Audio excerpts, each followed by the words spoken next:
tarde.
Buenas tardes, mis queridos hermanos, amigos. Es un gusto poder saludarles nuevamente en esta tarde tan hermosa, tan calurosa aquí en Acapulco y donde vamos a comenzar nuestro tiempo de adoración a nuestro Dios.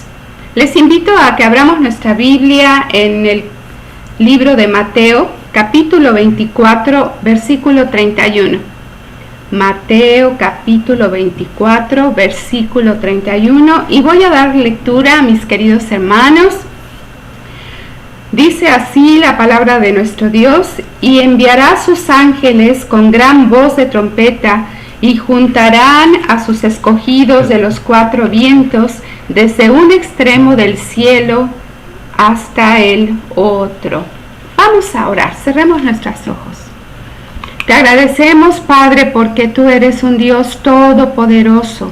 Tu misericordia, tu bondad nos ha alcanzado en gran manera y tus bendiciones son muchas para nuestra vida, Señor. Gracias, Padre, por todo lo que tú nos das. Por eso es que hoy venimos con gratitud, Padre, a entregarte nuestra adoración. Te pido, Padre, que todo lo que aquí hagamos te honre, te glorifique, Padre, suba como olor fragante, como una ofrenda dedicada a ti. En el nombre de nuestro Señor Jesucristo. Amén. Amén. Pues damos la más cordial bienvenida a los que estamos aquí ya. Vemos a Rose y bueno, vamos a continuar con nuestro culto. Tenemos ahora los avisos. Quiero Recordarles de nuestro miércoles de oración, este 21 de abril a las 6 de la tarde va a ser también la transmisión por Zoom, pero también por YouTube. Y claro que nos gustaría ver cómo más hermanos nos sumamos más también a este culto y podemos así interceder los unos por los otros, llevar nuestras oraciones, subirlas al Señor. También pueden enviar sus motivos vía WhatsApp para poder tomarlos en cuenta, mis hermanitos. El jueves 22 de abril a las 7 de la noche también tenemos nuestra reflexión con el pastor, nuestra reflexión bíblica en estos tiempos tan difíciles de pandemia. Se va a transmitir también por Facebook y YouTube. Puedes compartirla con toda tu red de contactos. Y vamos a entonar ahora unas alabanzas con mucho gozo. Les pido cerremos nuestro micrófono y desde nuestro lugar alabemos a nuestro Señor.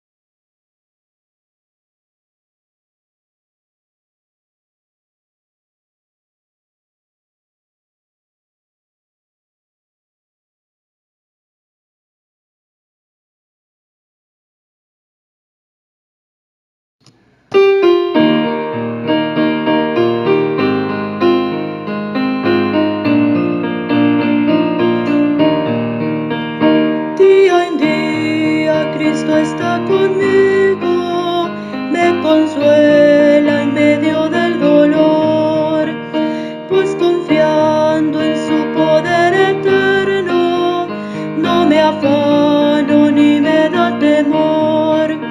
Sobrepuja todo entendimiento la perfecta paz del Salvador. En su amor tan grande e infinito, siempre me dará lo que es mejor. Día en día Cristo me acompaña y me brinda dulce comunión. Todos mis cuidados se los lleva, a Él entrego mi alma y corazón. No hay medida del amor supremo, de mi bondad soy fiel pastor. Él me suple lo que necesito, pues el pan de vida es mi Señor. Oh Señor, ayúdame este día a vivir de tal manera aquí, que tu nombre esté glorificado, pues anhelo honrarte solo a ti.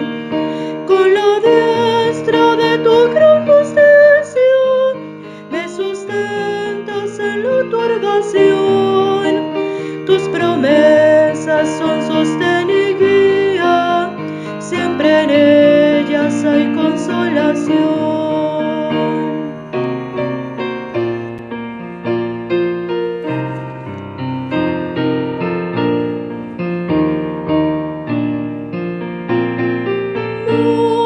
Majestad, excelsa majestad, tributo a ti la gloria y el honor.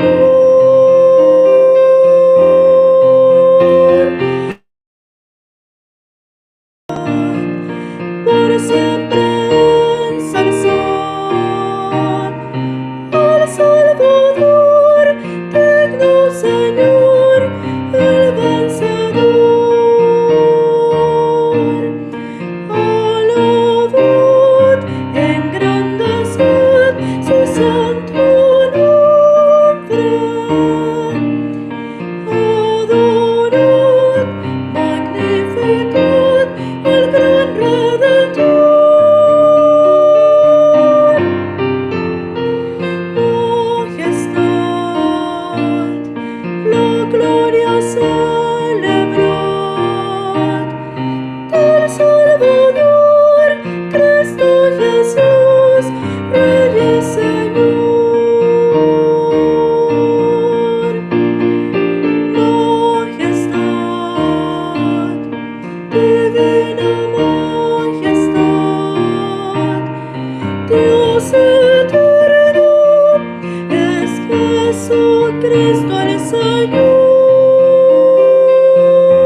La carne y la sangre no pueden heredar el reino de Dios, ni la corrupción hereda la incorrupción.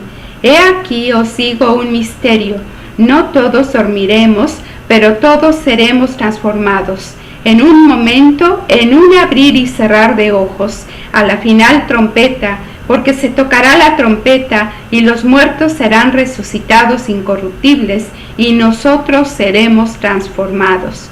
Porque es necesario que esto corruptible se vista de incorrupción, y esto mortal se vista de inmortalidad. Y cuando esto corruptible se haya vestido de incorrupción, y esto mortal se haya vestido de inmortalidad, entonces se cumplirá la palabra que está escrita: sorbida es la muerte en victoria. ¿Dónde está, oh muerte, tu aguijón? ¿Dónde, oh sepulcro, tu victoria? Ya que el aguijón de la muerte es el pecado, y el poder del pecado la ley. Mas gracias sean dadas a Dios, que nos da la victoria por medio de nuestro Señor Jesucristo. Así que, hermanos míos amados, estad firmes y constantes, creciendo en la obra del Señor siempre, sabiendo que vuestro trabajo en el Señor no es en vano. Y vamos a escuchar el mensaje: la muerte es devorada en victoria.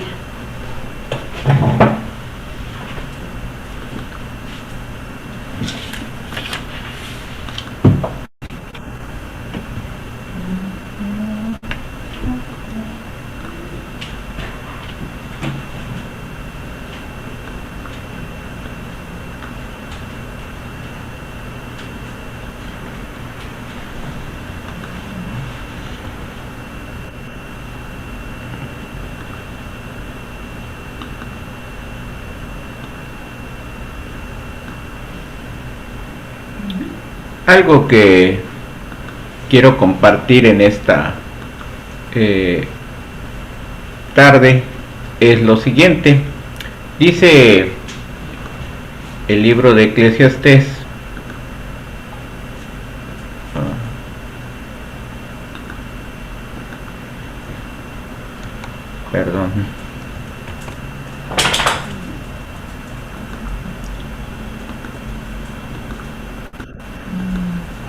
dice el libro de Eclesiastés capítulo 9 versículo 5: porque los que viven saben que han de morir, pero los muertos no saben nada, ni tienen ya ninguna recompensa, porque su memoria está olvidada.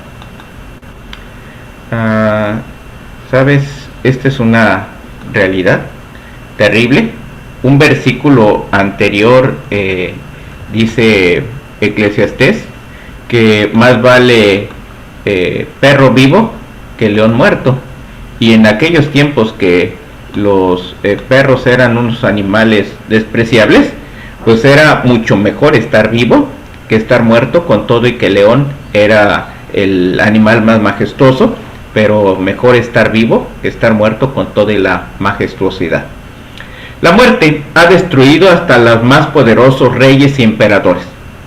Ha quebrantado innumerables hogares y ha cobrado su cuota a cada familia humana. De hecho, de eso estamos conscientes en estos días, porque tanto se enferma el pobre, se enferma el rico, se enferma el político, se enferma el ama de casa, se enferman los niños y mueren adultos, niños o jóvenes.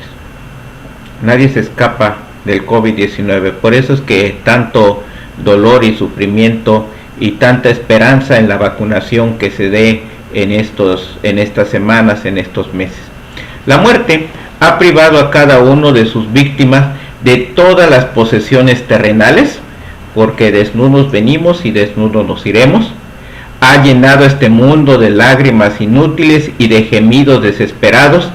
Ha arrebatado para toda la eternidad la hora del arrepentimiento, que pudo haber salvado al impío, al pecador, y hasta los más grandes santos de Dios les ha causado dolor. Solamente hay dos excepciones en la historia: uno es Enoc y otro es Elías. La muerte ha salido victoriosa en todas sus luchas con la vida. No hay máscaras que cubran su fealdad, ni oculten su terrible poder, como a veces lo tratan de ejemplificar las series, las películas, pero lo cierto es que con todo y que lo maquillemos, la muerte siempre es terrible. A pesar de todas sus pequeñas victorias sobre la enfermedad, las lesiones mortales, el ser humano aún no tiene espada ni escudo para defenderse del monstruo voraz y cruel que es la muerte. Lo único que podemos hacer es prolongarlo un poquito más, pero lo único que tenemos seguros es que siempre moriremos. Excepto uno, que ya venció. El Rey de Reyes ha conquistado al Rey de los Terrores, nuestro Salvador. Por tanto, la Iglesia puede clamar con toda seguridad: la muerte es devorada en victoria. Y de esto es de lo que vamos a hablar esta tarde. Vamos ahora. Te damos gracias, Padre, por la oportunidad que nos das nuevamente de acercarnos a tu palabra y de encontrar en ella el mensaje de vida. Te ruego, Padre, porque tú nos guíes a toda verdad y nos ayudes a seguir comprendiendo el plan redentor que tienes para todos nosotros. Gracias, Padre, porque Jesucristo venció a la muerte en la cruz y se ha levantado victorioso sobre la muerte. En el nombre de Jesús.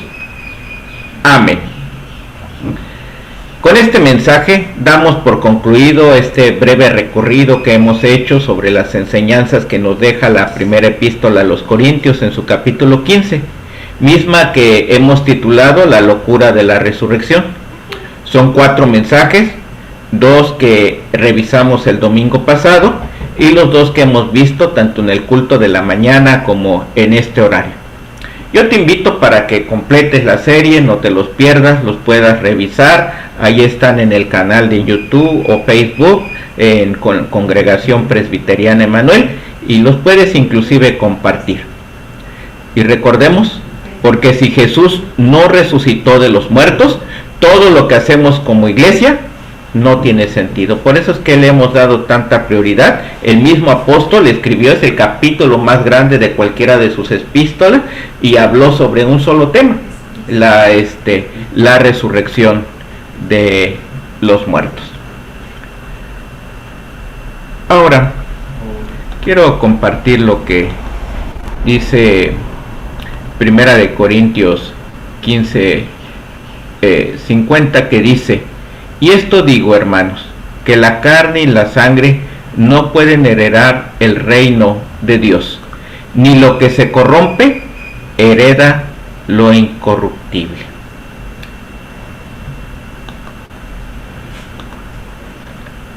Por lo tanto, la primera idea para esta tarde: un espacio exclusivo para los redimidos. No hay lugar para la corrupción.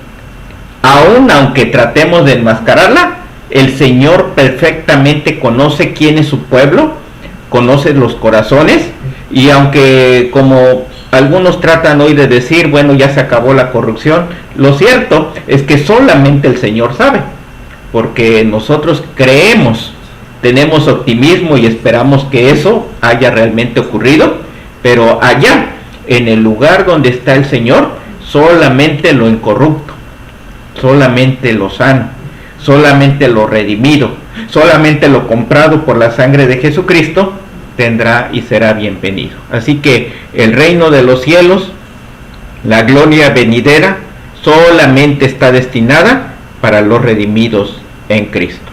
Y llama la atención con una expresión que dice: amados hermanos. Pablo adquiere aquí un tono personal cuando usa la primera persona singular y utiliza esta expresión que llama la atención, un vocativo que incluye a los hermanos. Pasa de la sección en la que explicó cómo son y serán nuestros cuerpos a una discusión acerca de cómo serán transformados nuestros cuerpos. Con el vocativo hermanos se dirige pastoralmente a sus lectores a fin de estimular su interés en la formación de sus futuros cuerpos, es decir, piensen en lo que ha de venir. Ahora, utiliza una expresión que Reina Valera traduce de la siguiente manera, siguiendo el griego, que dice que la carne y la sangre no pueden heredar el reino de Dios. Pablo usa la expresión carne y sangre para designar el cuerpo corruptible de toda la raza humana. Enseña que la parte física del ser humano debe perecer para poder ser renovada y transformado en un cuerpo glorificado. Esta expresión es una figura literaria que apunta al cuerpo físico, ¿sí? Cuando habla precisamente de carne y sangre, habla del cuerpo físico. En esta frase, que es una frase muy propia del judaísmo, que utilizaban mucho los rabinos de la antigüedad, habla y denota, nos hace señalar de la fragilidad y la mortalidad del ser humano.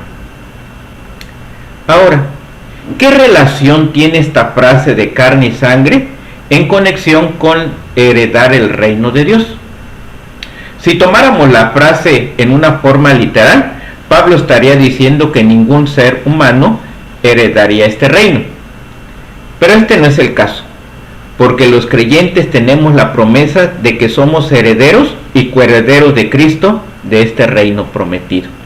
Y vean cómo lo señala la epístola a los hebreos, a los romanos, allá en el capítulo 8, versículo 17, y dice: como somos sus hijos, también somos sus herederos. De hecho, somos herederos junto con Cristo de la gloria de Dios. Pues si vamos a participar de su gloria, también debemos participar de su sufrimiento. Y esta es nuestra realidad para nosotros los creyentes. Si vamos a participar de la gloria, también participamos de sus sufrimientos. Cristo murió por nosotros, tendremos que morir, pero la esperanza es que seremos resucitados en vida y que seremos herederos con Jesucristo. Y vaya, esta es una herencia por pura gracia, porque Jesucristo le costó su sangre preciosa, a nosotros solamente entregar nuestra vida. Pero cuando entregamos la vida, entregamos todo lo que somos. Pablo dice que el cuerpo mortal en su actual existencia no puede entrar en la presencia de Dios, solo en la transformación. Cuando Dios cumpla su promesa a todos los santos, a todos los redimidos, ellos heredarán, o nosotros heredaremos, el reino de Dios. Así que el concepto de heredar es sinónimo de la resurrección de los muertos, que es otra forma en la que nos está explicando Pablo. Cuando hablamos de resurrección de los muertos, hablamos de que tú y yo participaremos, disfrutaremos de todo lo que el Señor ganó al estar con Él y seremos coherederos. Saben, esta es la última vez que Pablo menciona la frase reino de Dios en esta epístola. No la hemos visto completamente. Antes de la pandemia estábamos llevando un estudio sobre Corintios, y probablemente cuando Dios nos permita regresar, pues regresaremos a este pasaje. Y anteriormente en este mismo libro, en esta misma epístola, Pablo menciona que los impíos no heredarán el reino de Dios. Y entre estas gentes menciona a los que son inmorales sexuales, los ladrones, los injuriadores, los estafadores. Ninguno de ellos, es decir, ninguno de los que viven en corrupción, heredarán el reino de los cielos. La frase tiene que ver con esta etapa final en el reino de Dios, que por fin es liberado de los poderes que ahora nos enmarcan y se apoderan de nosotros. Estos poderes deben todos ser sometidos a Jesucristo, quien en aquel día de la consumación entregará el reino de Dios que ha recibido del Padre. Así que nada corrupto, nada contaminado.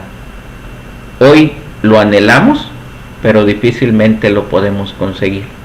Pero cuando llegue el momento de estar con el Señor, nada que sea corrupto entrará en ese espacio.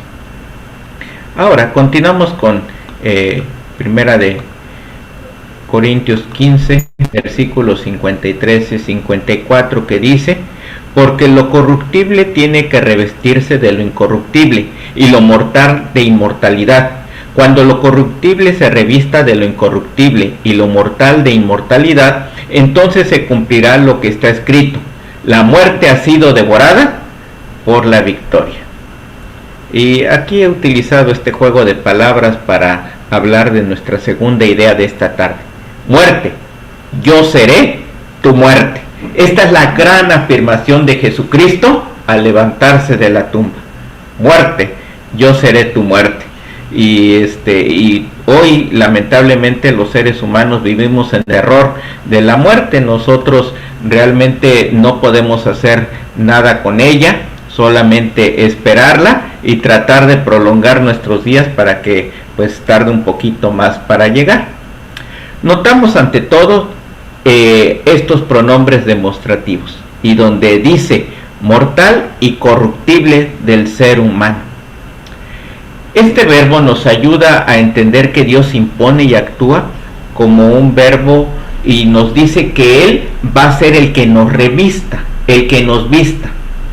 En griego es muy claro porque es una voz pasiva, lo cual implica que no es algo que ganamos los seres humanos, que es la acción de Dios la que nos viste, la que nos da esta categoría de que podamos estar ahí en el reino de Él. Los creyentes individuales deben ser vestidos por Dios con la incorrupción y la inmortalidad. No es algo que yo pueda lograr. Ningún ser humano ha podido vencer a la muerte por sus propias fuerzas. Aunque hemos tratado de alargar nuestra vida, siempre caemos. Pero el caso es que si Dios nos reviste, si Dios nos da ese envolvente, entonces nosotros estamos libres de la corrupción y seremos inmortales. No pueden vestirse o no podemos vestirnos nosotros mismos con estas cualidades, sino que debemos esperar a que Dios lo haga por nosotros. Por último, la forma verbal de ser vestidos se usa figurativamente, como aparece allá en 2 de Corintios 5:4, que comparto en este momento, que dice: mientras vivimos en este cuerpo terrenal, gemimos y suspiramos, pero no es que queramos morir y deshacernos de este cuerpo que nos viste, más bien queremos ponernos nuestro cuerpo nuevo para que este cuerpo que muere sea consumido por la vida. Es decir, no es algo que yo consigo, es algo que me otorga Dios por su pura gracia.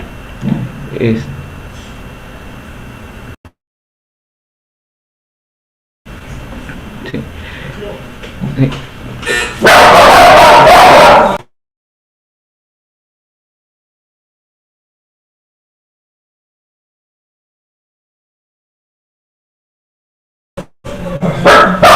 Entonces,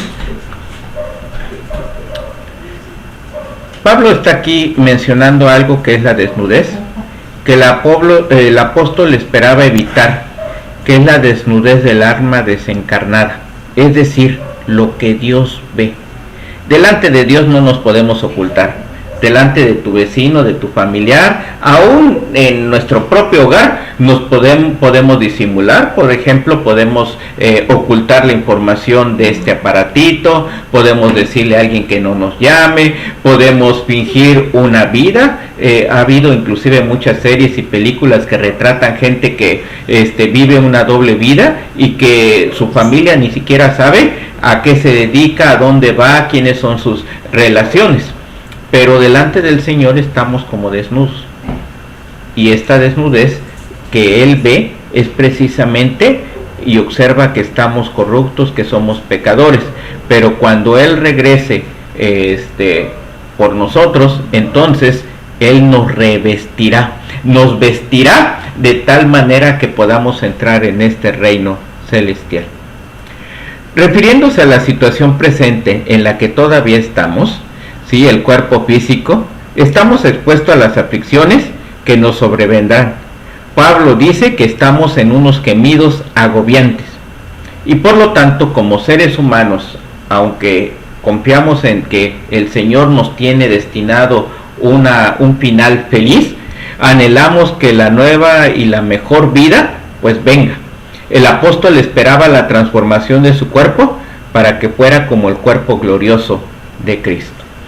En este texto no solo comunica el mensaje de que los creyentes serán transformados, sino también implica cierta separación con la realidad anterior. La existencia física pasada y presente de los creyentes se caracteriza por la corrupción y la mortalidad. Aunque yo quiero hacer lo bueno, dice Pablo, descubro en mi cuerpo que hago el mal que no quiero.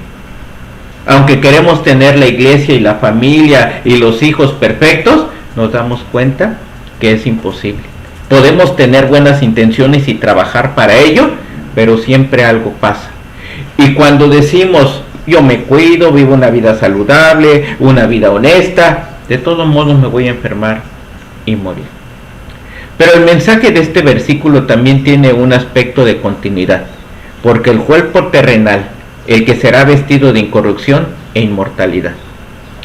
La muerte ha sido devorada por la victoria. Mirando hacia atrás, el triunfo de Jesús sobre la muerte, y hacia adelante, hacia la resurrección de todos los creyentes. Y por lo tanto, Pablo prorrumpe en júbilo, en alegría, en alabanza. Habla de la defunción del muerto mortal. Sí, de ese enemigo mortal que es la muerte. Y habla y el aspecto es porque, bueno, pues uno asiste al funeral de un vivo y lamentamos que ya no tenga vida, pero nadie ha asistido al funeral de la muerte. Pero en el día final acudiremos a él y el Señor lo garantiza con su resurrección. Aunque la muerte continúa teniendo su poder como el último enemigo de Cristo, Pablo sabe que Dios la destruirá. Los días de la muerte, por decirlo de otra manera, están contados. O haciendo paráfrasis de una obra clásica de Gabriel García Márquez, él dice, podríamos decir, el Evangelio es la crónica de la muerte anunciada de la misma muerte, es decir, que será eliminada. Pablo pasa a burlarse de la muerte y se hace la siguiente pregunta: ¿dónde está, oh muerte, tu victoria? ¿Dónde está, oh muerte, tu aguijón? Y en esta segunda parte está retomando al profeta Oseas, quien dice que Dios redimirá de la tumba a los hijos de Israel y que por fin los librará de la muerte. Oseas 13:14 dice: los libraré del poder del Seol, los redimiré de la muerte. ¿Dónde están, oh muerte, tus espinas? ¿Dónde está, oh Seol, tu aguijón? La compasión estará oculta a mi vista. Pablo cambia algunas palabras del castigo por la victoria para que se acomoden bien a lo que viene diciendo. Y ahora llega al versículo 55 y 56, que dice lo siguiente: ¿dónde está, oh muerte, tu victoria? ¿Dónde, oh sepulcro, tu aguijón? El aguijón de la muerte es el pecado, y el poder del pecado es la ley. Y vamos a observar esto con más cuidado, porque pues a veces decimos en las sociedades contemporáneas que vivimos en un estado de derecho, pero pues realmente observamos que con todo y el derecho y leyes y tantas cosas que hoy tenemos, seguimos haciendo el mal. Por lo tanto, le dice Pablo a los que le escuchan, a los de Corinto: alégrese porque Cristo ha vencido la muerte. Cuando Jesús detuvo a Pablo allá en el camino a Damasco, le dijo que era una cosa dura el que él se diera golpes contra el aguijón. Por lo tanto, Pablo tendría que vivir con las cicatrices de esos golpes por el resto de su vida. Pablo se da cuenta que la muerte ya no tiene aguijón y en cierto sentido es impotente, aunque tiene que sufrir las consecuencias como es la persecución, el martirio, la cárcel por causa del Evangelio. Otros eruditos piensan que cuando habla Pablo aquí del aguijón, piensa en un aguijón como el aguijón del alacrán, Nosotros que vivimos aquí en esta tierra caliente, pues siempre estamos con el temor de que un alacrán nos pique. Así que siempre estamos observando, tratamos de mantener las cosas en orden, de no acumular cacharros, de pintar las paredes blancas para que no tengamos y no vivamos con el miedo, el terror de que un alacrán nos pueda picar. El aguijón hiere con miedo el corazón de los humanos, pero aquellos que estamos en Cristo no tememos a la muerte y a ese aguijón, porque sabemos que Jesús ciertamente ha conquistado a la muerte. Y ahora, en un solo versículo, Pablo presenta la doctrina del pecado y habla de la ley y la muerte. ¿Cuál es el aguijón de la muerte? Pablo contesta, el pecado. ¿Y cuál es el poder del pecado? Pablo dice, la ley. Entonces, ¿cuál es la relación que existe entre el pecado, la ley y la muerte? El pecado es la causa de la muerte, como lo hemos visto allá en Génesis 3, y el conocimiento del pecado viene a través de la ley. Así que cuando decimos que vivimos en un estado de derecho y que tenemos muchas leyes, pues eso nos hace consciente de que somos infractores, de que podemos hacer cosas destructivas. En suma, la ley tiene una función causativa, trae a la luz el pecado cometido contra Dios. Y por decirlo de otra manera, le da al pecado su poder, que sin la ley, pues no podríamos saber que estamos en corrupción o que estamos muertos. Pensemos, pues lamentablemente como nos ocurre a nosotros como mexicanos, porque cuando decimos que tenemos una ley, decimos que las leyes se pueden violentar, corregir, cambiar, que las leyes están hechas para no cumplirse, y así lamentablemente muchos vivimos. Por eso la ley lo único que puede señalar es nuestra naturaleza rebelde y corrompida. La ley no tiene ningún poder para someternos, es la gracia de Dios quien transforma nuestras vidas, y como vimos atrás, el que nos reviste para que la incorrupción, o la corrupción más bien, sea eliminada. Romanos 7:8 nos ayuda a entender un poquito esto. Dice, pero el pecado usó ese mandamiento para despertar toda clase de deseos codiciosos dentro de mí.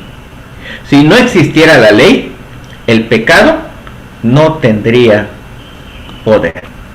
Así que es precisamente por la ley que nosotros tenemos conciencia del pecado, y esta pues nos ayuda a entender dónde están nuestros límites, pero nos hace conscientes de lo terrible que somos todos nosotros.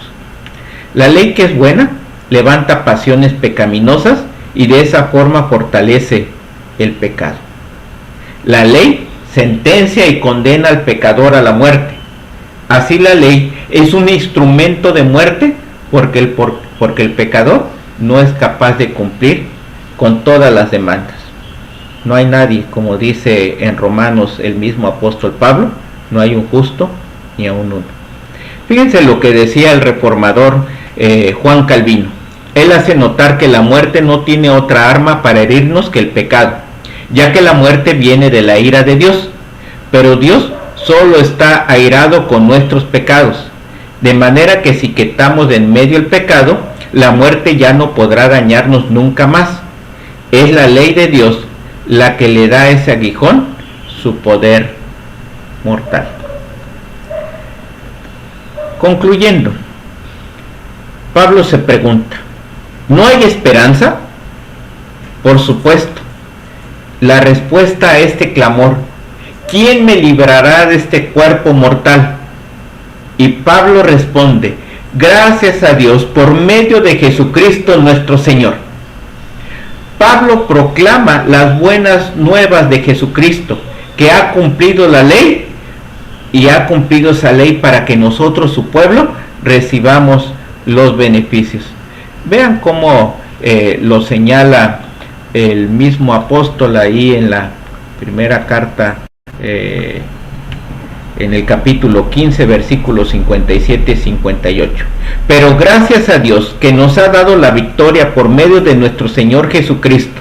Por tanto, mis queridos hermanos, manténganse firmes e inconmovibles, progresando siempre en la obra del Señor, conscientes de que su trabajo en el Señor no es en vano, conscientes de que la victoria final está en las manos de nuestro Dios. Así que el júbilo de Pablo es el clímax, es la culminación apropiada a este largo discurso acerca de la resurrección. Les decía que es el capítulo más largo en la primera epístola a los Corintios. Y en este clímax expresa la gratitud a Dios por la victoria obtenida a través de Jesucristo. La palabra clave en este versículo es victoria. Y quien se levanta victorioso, quien se levanta en su caballo, quien se levanta con toda autoridad, es nuestro Señor. ¿Cuál es esta victoria?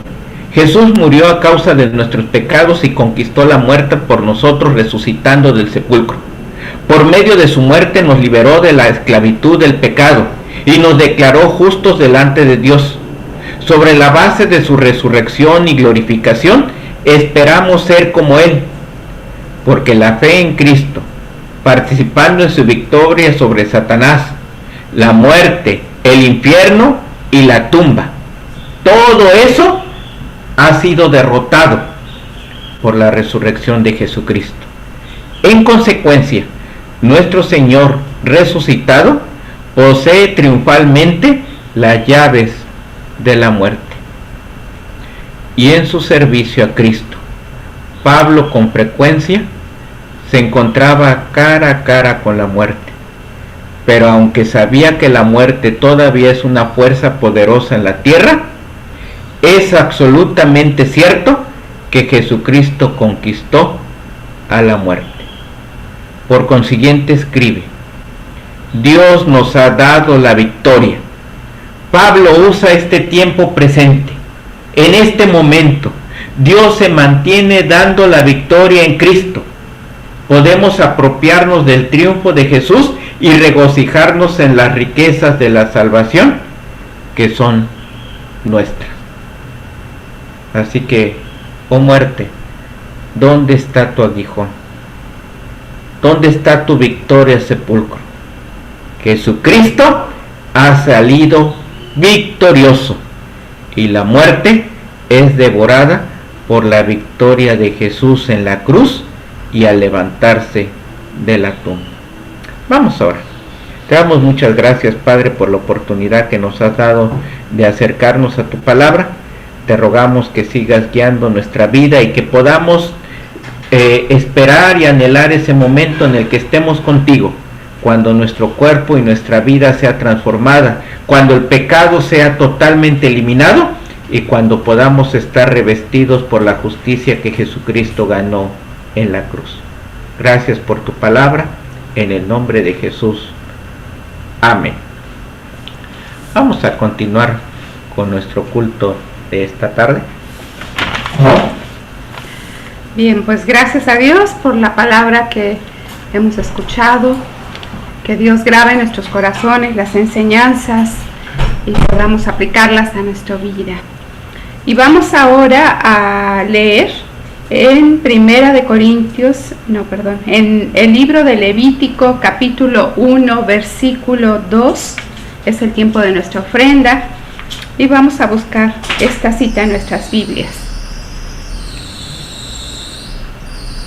Dice así la palabra de nuestro Dios: Habla a los hijos de Israel y diles: cuando alguno de entre vosotros ofrece ofrenda a Jehová, de ganado vacuno u ovejuno, haréis vuestra ofrenda. Es tiempo de darle al Señor de lo mucho que Él nos da. En pantalla van a aparecer los números de cuenta en donde podemos depositar, mis queridos hermanos, y también podemos llamar al pastor, a nuestra hermana Magda, y ellos pasarán por ella a nuestros hogares o a donde nosotros les sigamos.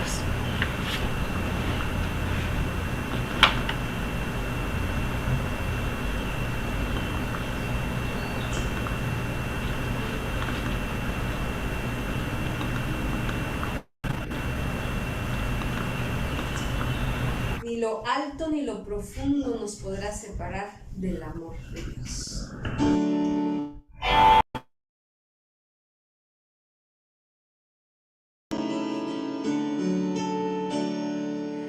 Dios, grande es tu amor, tu gran amor por mí, admirable amor que durará sin fin, es divino y santo, amplio cual es el mar, alto más que los cielos es tu amor por mí.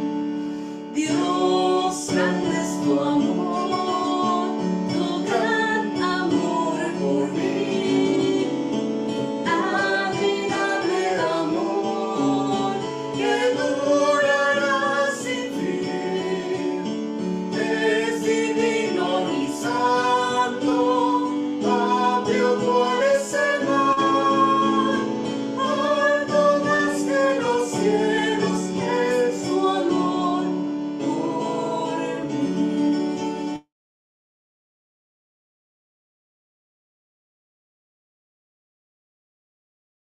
Misericordioso y bueno, porque nos has llenado de bendiciones nuestra vida, nuestros hogares, y no nos falta nada, Padre, todo lo tenemos porque tú nos lo has dado, Señor, y por eso ahora con gratitud traemos nuestra ofrenda. Padre, recíbela, agrádate de ella, y que todo pueda ser usado para honrarte y glorificarte como tú te mereces. En Cristo Jesús. Amén. Amén. Vamos a terminar nuestro culto de esta tarde con una palabra de oración. Dice Job capítulo 33 versículo 26: orará a Dios y éste le amará, y verá su paz con júbilo, y restaurará al hombre su justicia. Oremos. Te damos muchas gracias, Padre, por la oportunidad que nos has dado de alabarte, de compartir tu palabra. Y te ruego, Padre, que tú nos guíes a toda verdad y nos ayudes a seguir creciendo delante de ti. Te damos gracias, Padre, por nuestra hermana Pompeya Sánchez, y te pedimos porque tú le sigas sosteniendo en la salud de sus riñones, guárdala, protégela. Oramos por Alba Sánchez, tía de Zuleima, que está internada porque requiere una cirugía, tiene hernias discales, y te pedimos, Padre, que tengas de ella misericordia y le restaures. Ella está internada y te rogamos, Padre, que tengas de ella, pongas tu gracia sanadora sobre su cuerpo. Padre, ponemos en tus manos la vida de Zuleima y Dana Paola. Ellas estarán viajando para Veracruz para realizar algunos trámites, algunas diligencias familiares, y te quiero pedir, Padre, porque tú las sostengas, las guardes en el viaje y les permitas cumplir con el propósito para el cual van esta próxima semana. Llévales con tu paz y bendición y que puedan regresar con bien. Ponemos en tus manos el embarazo de Diana Gatica, hija de Amelia. Ella está en reposo bajo observación médica porque tiene un embarazo de alto riesgo, y te rogamos, Padre, porque tú le sostengas y le permitas concluir su embarazo, que tú le guardes de todo mal. También, Padre, pongo en tus manos a Alondra, que está esperando ingresar a la universidad. No ha encontrado la carrera que ella quisiera con espacio disponible, pero se han abierto otras posibilidades. Te ruego porque tú le des el espacio adecuado para que pueda ingresar a la universidad. Y te rogamos por nuestro hermano José Luis Contreras, quien se encuentra recuperándose ya de COVID-19. Gracias porque tú has tenido misericordia de él. También te ruego por las hermanas Paola Torner, que tiene cáncer en un brazo, y también Angelita Martínez, que ha sido operada de la cadera, y te pido, Padre, porque de ellas tengas misericordia y que tú pongas tu mano sanadora en sus vidas. Padre, te ruego porque tú nos ayudes, pues, en esta semana que está iniciando. Continuamos en semáforo amarillo y te rogamos que, si esta es tu voluntad, pronto se pueda dar la apertura para continuar pues en nuestras actividades cotidianas, que nos permita también reencontrarnos. Y mientras tanto, Padre, guárdanos de todo mal, que esta semana tú nos guardes en el camino y que podamos alabar y bendecir tu nombre a través de las acciones que tú nos permitas realizar en el lugar donde estamos. Y ahora, mis amados hermanos y hermanas, que la gracia de nuestro Señor Jesucristo, el amor de Dios el Padre, la comunión y pastoreo de su Espíritu, sea con cada uno de nosotros, nuestras familias, con esta congregación Emmanuel y con todo su pueblo, ahora y siempre. Amén. Les recordamos que esta semana tenemos tiempo de oración el día miércoles. Envíen sus motivos por WhatsApp, por Face, para que podamos orar los unos por los otros.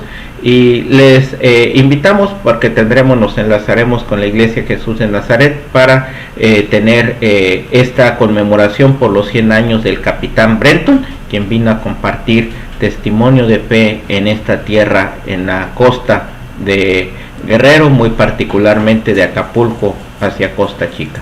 Vamos a escuchar y compartir la última alabanza.